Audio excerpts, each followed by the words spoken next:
ভাল লাগে না। এই খোরাক জীবের অভাবে সংসারে সব কাজ নিজেরই করতে হয়। এত কাজ করা যায়? একটা কাজের করতে রাখবো সেটাও তো পারি না। কপাল খারাপ করে আগে আশার বাড়িতে বউ হয়ে আসতে হয়েছে।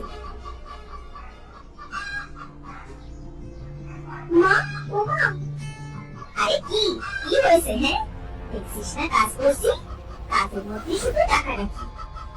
মা, ও মা, আমাকে কটা পেয়ারা পেরে দাও না মা। এই যা তো, যা, মেজাজটা খারাপ করিস না তো। এখান থেকে যা, যা বলছি। তোমার তো সারা দিনই মেজাজ খারাপ হয়ে থাকে।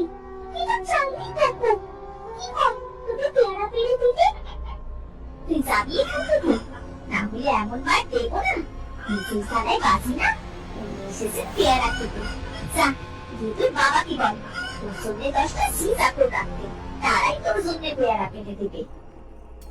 না, তুমি পেয়ারা পেরে দেবে, তোমাকে পেয়ারা পেরে দিতে হবে। আরে কি মুশকিল, আমার নিজের সাথে চলতেনার মধ্যে আমি আবার পেয়ারা কাটতে যাবো? এই যা তো, যা, আবার মেজাজটা গরম করে দিস না।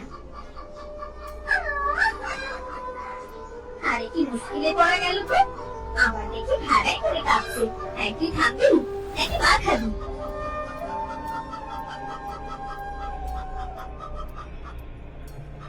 টুনি, ও টুনি, এই নে মা, তোর জন্য পেয়ারা এনেছি।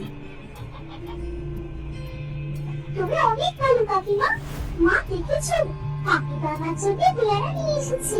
আর আমি তোমাকে কত করে বললাম, তুমি তো আমাকে পেয়ারা পেরে দিলেই না। হ্যাঁ টুনি, মায়ের নিশ্চয়ই জরুরি কাজ ছিল, তাই তো মা পেয়ারা পেরে দিতে পারেনি। কাজ না থাকলে ঠিকই পেরে দিত। কাজ ছিল না, ছাই ছিল। আমি তো চাইলেই করে আসতে পারি। আমার জন্য মায়ের সময় কোথাও।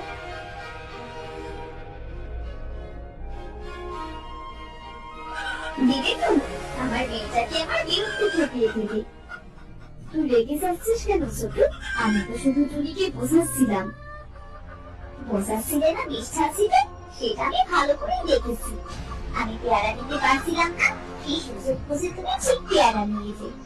সুযোগে কিভাবে ব্যবহার করতে হয় তা তোমার থেকে শেখা উচিত। এসব তুই কি বলছিস ছোট? এগুলো আমি অনেক আগেই ফেলে রেখেছিলাম টুনিকে দেবো বলে। পেয়ারা দিতে এসে দেখি টুনি পেয়ারার জন্য কাঁদছে। এইসব আগে থেকে তো আমি কিছু জানতাম না, বিশ্বাস কর।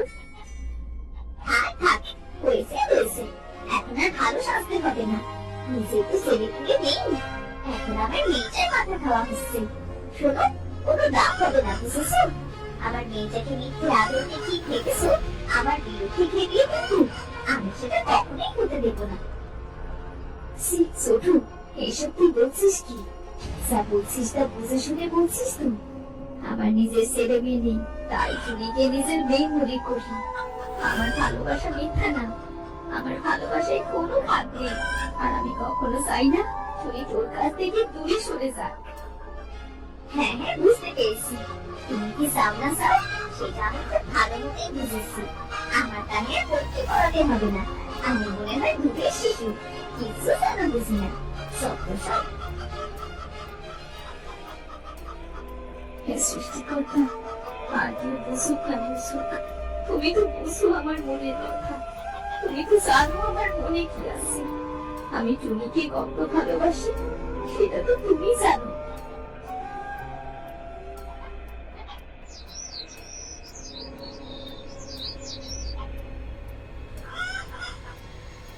নাও খাও, তুমি আমায় উদ্ধার করো। এই ব্যাপার, তোমার এমন মেজাজ খিচকে আসে কেন গো? আমার কপালে তো সুখী অন্ত নেই, তাই দিনটা তোমার মেজাজ করে থাকি। আরে বাবা, কি হয়েছে সেটা তো বলবে। পুরো ঘরের কাজ আমি একা করতে হয়। তোমার আয় রোজগারের যে অবস্থা, একটা কাজের লোকও তো রাখতে পারি না। ওটা একটা ঘরের কাজ কি কম কাজ? আগে যখন আমরা সবাই একসাথে ছিলাম তখন তো ভাবি তোমার কাছে সাহায্য করতো। তুমি আলাদা থাকতে চেয়েছিলে, তাই আলাদা থাকার ব্যবস্থা করেছি। এখন দেখেছো, একসাথে থাকাটাই ভালো ছিল। ভাবি আর তুমি মিলেমিশে কাজ করতে, তাহলে তোমাকে আর এখন কষ্ট করতে হতো না। হয়েছে হয়েছে, তোমার ভাবি তো আর বলো না। আলাদা থেকেই তো এই অবস্থা, আর একসাথে থাকলে তো আমার মেয়েকে আমার কাছ থেকে কেড়ে নিয়ে যেত। মানে কি বলছো এসব? ভাবি কেন টুনিকে তোমার কাছ থেকে কেড়ে নিয়ে যাবে বলো তো? সেভাবে বিষ ছাড়ে আমার মেয়ে কানে। আমার মেয়েটাকে আদর দিয়ে ঘুরিয়ে সবসময় এটাই বোঝাতে চাই যে আমি আমার মেয়েটাকে একদম আদর করি না, আমি খারাপ আর সে ভালো। আরে তুমি হয়তো ভুল বুঝছো। ভাবি এমন কি করেছে যে তুমি এসব ভাবছো? ভাবি তো টুনিকে নিজের সন্তানের মতো ভালোবাসে। বেচারির ছেলে বলে নেই তো তাই। এইসব বলেই তো তোমরা সবাই তার পক্ষ নাও। তার ছেলে পুলে নেই তো কি হয়েছে? আদর করে আমার মেয়েটার মাথা খাবে? মেয়েটার চোখে আমার শত্রু বানিয়ে দিচ্ছে। আচ্ছা ঠিক আছে, রাখো সব কথা। এসব কথা শোনার সময় আমার এমনিতেও নেই। আমার মাথায় অনেক চিন্তা। ফসল বোনার সময় হয়ে এসেছে। গতবারের মতো যদি এবারও ফলন ভালো না হয় তাহলে খুব বিপদে পড়ে যাব। তাও ভাগ্য ভালো, ভাইজান কিছু সার কিনে সাহায্য করেছিলেন। তা না হলে তো ফলন যা ইচ্ছে তাই হতো। তোমার ভাইজান তো সাহায্য করবে, তুমি তোমার সারাকে বুঝো না, তাই বুঝতে পারছো না তোমার ভাইজান তোমার চোখে কি ভর্তি করে দিচ্ছে। মানে কি বলছো এসব তুমি? তোমার ভাইজান নিজে ভালো জমিটা নিয়ে তোমাকে বাজে জমিটা দিয়েছে, এখনো বুঝতে পারছো না? তোমার কথাবার্তার কোনো মাথা মুন্ডুই নেই। ভাইজান কেন এই কাজ করতে যাবে? আর এই কাজ করবেই বা কিভাবে? ওই জমি তো বাবাই আমাদের দুভাগ করে দিয়ে গেছে গো। দুভাগ করে দিয়েছেন, কোনটা কার ভাগে সেটা তো বলে জানবেন। এখানেই তোমায় বোকা বানিয়ে ভাইজান সক্কা মেরেছে। তুমি শুধু শুধু ভুল ভাবছো। ভাইজান এমন কাজ করতেই পারে না। মোড়ল মশাই কাগজটা দিয়ে গেছেন, তোমার জমির কাগজ এটা। বাবা নাকি তার কাছে রেখে গিয়েছিলেন। এবার দেখো এখানে কি লেখা আছে। কাগজে লেখা আছে দক্ষিণ দিকের জমিটা ভাইজান নিয়েছেন আর উত্তর দিকের জমিটা আমাকে দিয়েছেন। এবার বুঝেছো ওই দক্ষিণ দিকের জমিটা ভালো ছিল, সেটা তোমার ভাইজান চালাকি করে তোমাকে উত্তরের বাজে জমিটা দিয়েছে, আর এর জন্যই তোমার ফলনের এই অবস্থা। কি বলছো তুমি? ভাইজান এমন কাজ করতেই পারে না। ভাইজান তার জমির জন্য প্রচুর খাটুনি খাটে, তাই তার ফসল ভালো হয় গো। ওসব সব নাটক। উনি এমন কাজটি করেছেন এত কাগজপত্রে লেখা আছে। উত্তর দিকের জমিটা ভালো হলে উনি নিজে কেন নেননি সেটা? তার জমিতে তো ঠিকই ভালো ফসল হচ্ছে, আর তোমার জমির ফসলে এই হাল কেন? এবার নিজেই যাচাই করো আমি মিথ্যে কথা বলছি কিনা। কিন্তু এখানে আবার কিন্তু কি? ভাইজান নিজে ভালো জমিটা নিয়ে তোমাকে বাজে জমি বসিয়ে দিয়েছেন। এখন করো ওই বাজে জমিতে ফলন করো ভালো করে। কখনো ভাইজানের ফলনের মতো ভালো ফলন হবে না তোমার। দুটো সারের বস্তা দিয়ে উনি মনে করেছেন উনি খুব উপকার করে ফেলেছেন, কিন্তু তোমার এত বড় ক্ষতি করে রেখেছেন উনি। না, এই ব্যাপারে তো ভাইজানের সঙ্গে কথা বলতে হয়। আমাকে অবশ্যই জানতে হবে সবকিছু। হ্যাঁ হ্যাঁ তাই বলো, আমি তো পরের মেয়ে, কিছু বললেই তো দোষ হয়ে থাকে। চাপালায় তোমাকে বলতে হবে।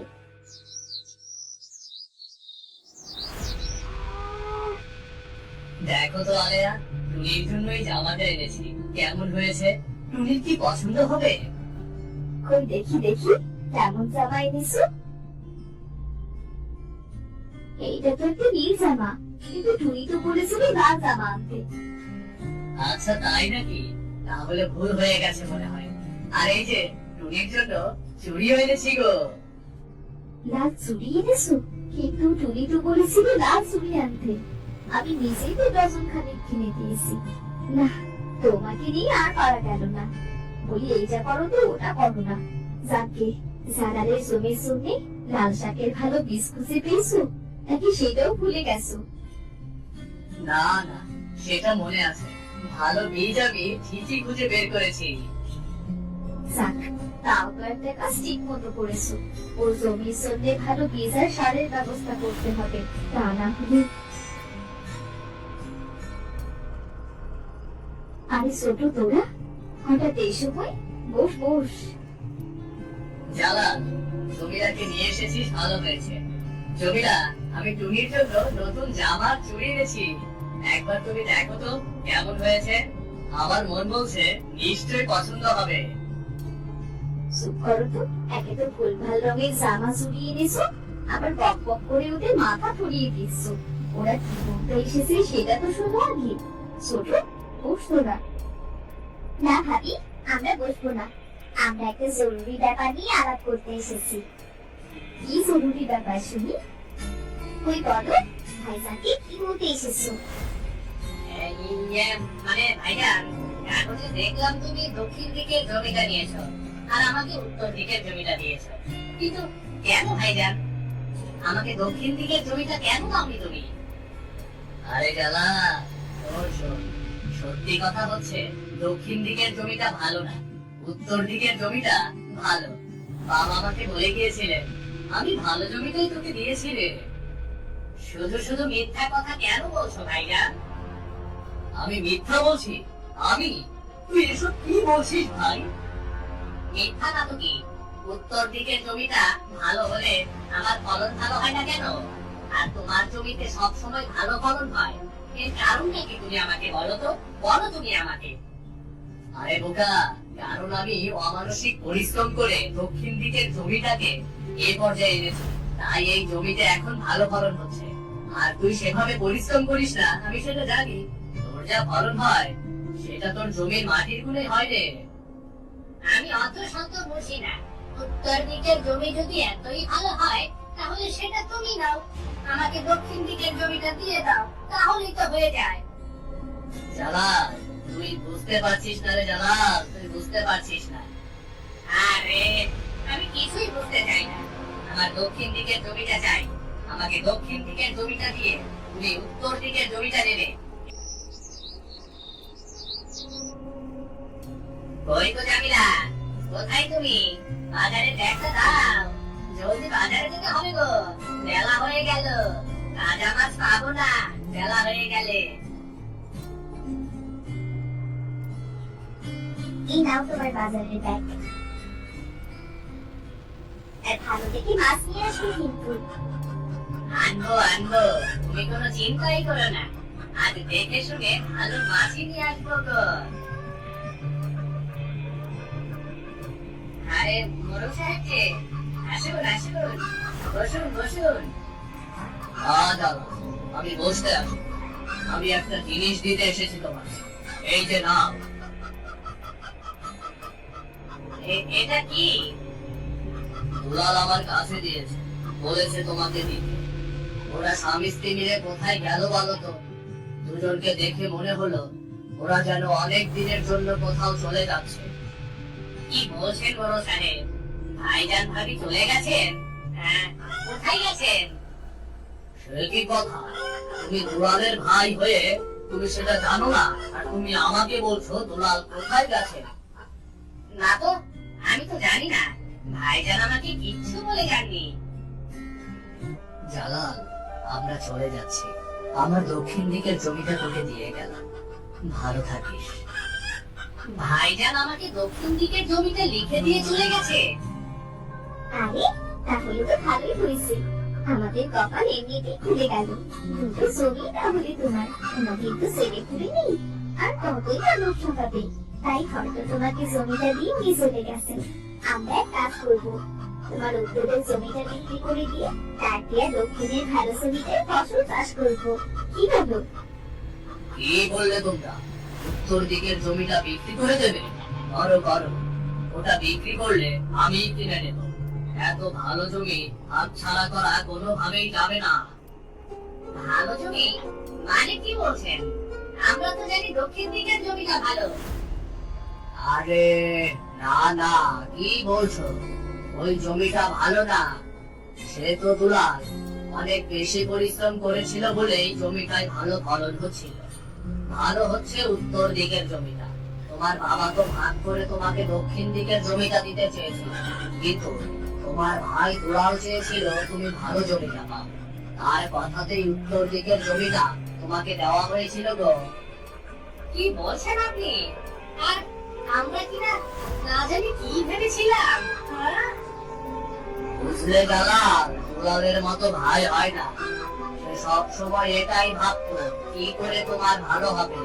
যাকে তুমি উত্তরের জমিটা বিক্রি করলে আমাকে অবশ্যই জানাবে, আমি বেশ ভালো দাম দিয়ে কিনে নেব, আর কারো কাছে বিক্রি করো না কিন্তু।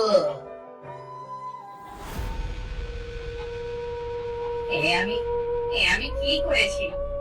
নিজের ভাইকে এতটা অবিশ্বাস করেছি।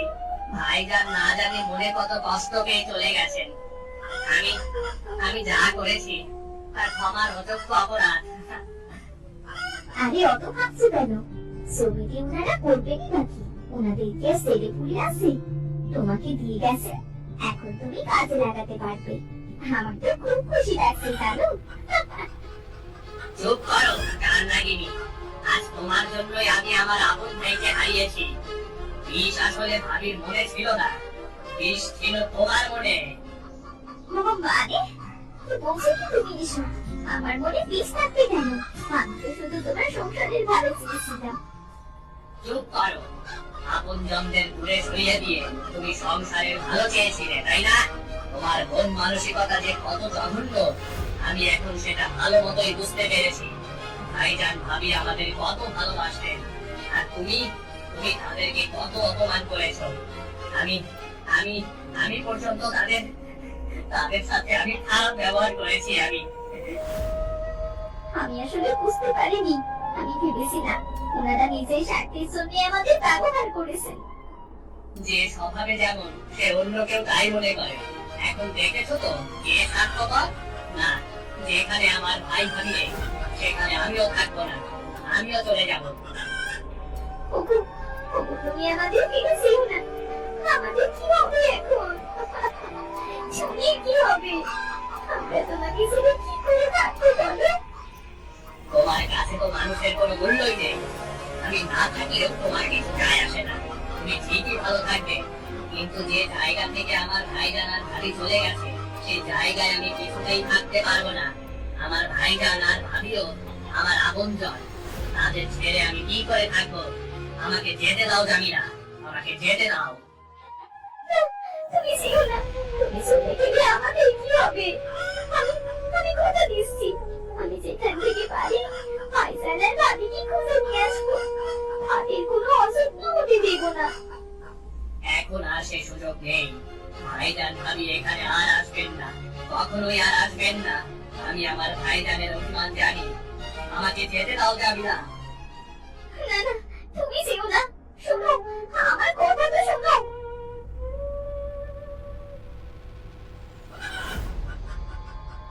ভাইজান ভাবি, ওগো, ওগো, ভাইজানের ভাবি এসেছে।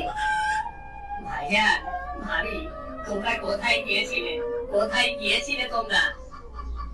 কি গো আলেয়া, আমি বলেছিলাম না আমরা চলে গেলে দেখবে জালাল অনেক কষ্ট পাবে। দেখো ওরা কেমন অস্থির হয়ে যাচ্ছে। জালাল ভাই, আর অস্থির হোস না, আর অস্থির হোস না। ভাইজান ভাবি, তোমরা আমাদের উপর রাগ করে চলে গিয়েছিলে। আমি তো ভেবেছিলাম আর কখনোই তোমাদের খুঁজে পাবো না। রাগ না করে খুব অভিমান হয়েছিল রে, যে ভাইয়ের ভালোর জন্য আমি সবকিছু করতে পারি সেই কিনা আমাকে এভাবে অবিশ্বাস করলো, তাই খুব অভিমান হয়েছিল রে। হ্যাঁ, তোমার ভাই মনে খুব কষ্ট পেয়েছিল জানান। তাই আমরা ঠিক করেছিলাম তোমাদের জমিটা লিখে দিয়ে কাউকে কিছু না বলে অনেক দূরে চলে যাবো। কিন্তু টুনি মায়ের জন্য মনটা এত খারাপ লাগছিল, ওকে আর দেখতে পারবো না এটা মানতেই পারছিলাম না। তোর ভাবি আবার তার উপর টুনির জন্য এমন কান্নাকাটি শুরু করলো। আপনার ওসব কথা জানান, তুমি দুটো জমি নিয়ে নাও, আমাদের কিছু লাগবে না। শুধু তুমি বাকি আমাদের চোখের সামনে দেখলেই আমরা খুশি। না ভাবি না, তুমি আপনাদের চোখের সামনেই থাকবে, তবে একটা শর্তে। শর্ত না মানলে আমি তুমিকে নিয়ে বাপের বাড়ি চলে যাবো। না না, ও কাজ করো না। কি শর্ত বলো, আমরা সব শর্ত মানবো। ভাইজান, বাবা আপনাকে উত্তর দিকে তুমি লিখে দিতে চেয়েছিলেন, আপনি সেটাই নেবেন। আর দক্ষিণেরটা আপনার ভাইকে দেবেন। আপনার ভাই তো একটু কষ্ট করা প্রয়োজন, সবকিছুতে আপনি তাকে সাহায্য করবেন। আপনার ভাই তো কিছুই শিখবে না। আপনি দক্ষিণের জমিটাই ওকে দেবেন এবং ওকে চাষবাস শেখাবেন। আচ্ছা ঠিক আছে, কিন্তু জালাল এত কষ্ট কেন করবে? দক্ষিণের জমিটা তো খুব ভালো না, বরং ওটা আমি নিই না। ভাইজান তুমি কি আমাকে একদমই কষ্ট করতে দেবে না? শুনলে না টুনির মা কি বললো? আচ্ছা আচ্ছা, ঠিক আছে ঠিক আছে, তাই হবে। আর একটা কথা, কি জমিলা, বলো। আপনারা আমাদের ক্ষমা করে দিন, আমরা অনেক অন্যায় করেছি। বিশেষ করে আমি তোমাদের সাথে কত খারাপ ব্যবহার করেছি ভাবি। আমাদের সাথে কখনো ছিল না তোমরা। আরে না না, কি বলছো? তোমরা ক্ষমা চাইছো কেন? তোমরা আমাদের ছোটরা মনে একটু একটু ভুল করতেই পারে, আমরা ওসব কিছু মনে রাখিনি।